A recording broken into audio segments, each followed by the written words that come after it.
And I think a moment of destiny for all of us that we are part of the history in making.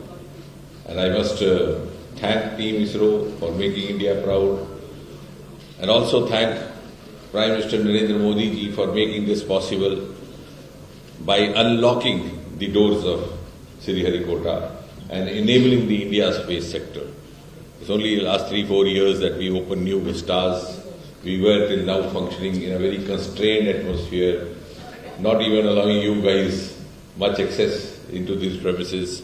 Now we are in a more integrated, synergized manner functioning, also adding our resources, supplementing our resources. And as Prime Minister recently said in a statement, the sky is not the limit. So I think Mr. Somanath and his team has lived up to that. Sky indeed is not the limit. The Chandrayaan has gone beyond the limits of sky to discover the horizons of the universe beyond that. And I said there, and I would again like to repeat that it is also a vindication of the dreams seen by the founding fathers of ISRO, Vikram Sarabhai and others. They were constrained of resources, but they had confidence in abundance.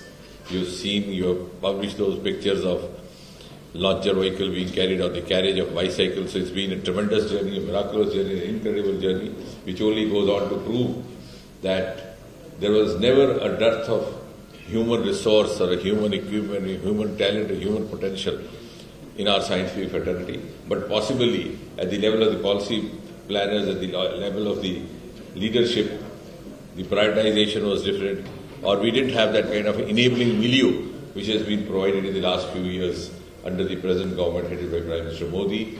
And therefore this is also a befitting tribute to Vikram Sarabhai, and happening at a time when we are entering into 25 years of Amrit Kal.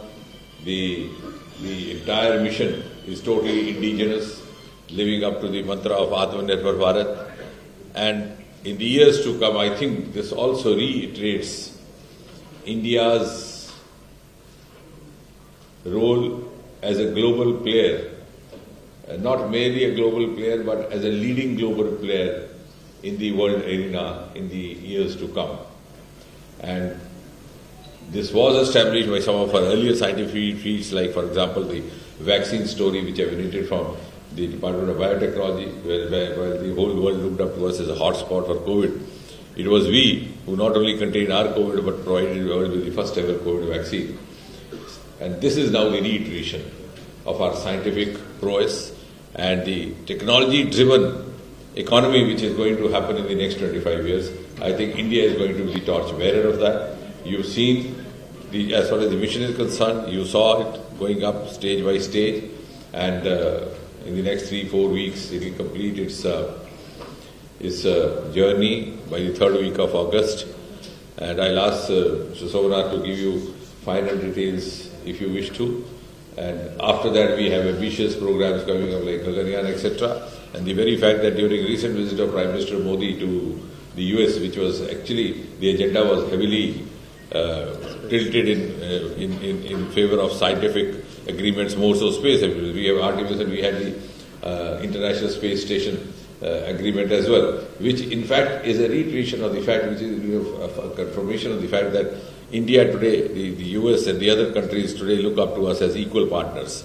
So it is US today which is soliciting an Indian astronaut to go up to the International Space Station. So beginning our space journey much after some of these countries like USA and the then Soviet Union.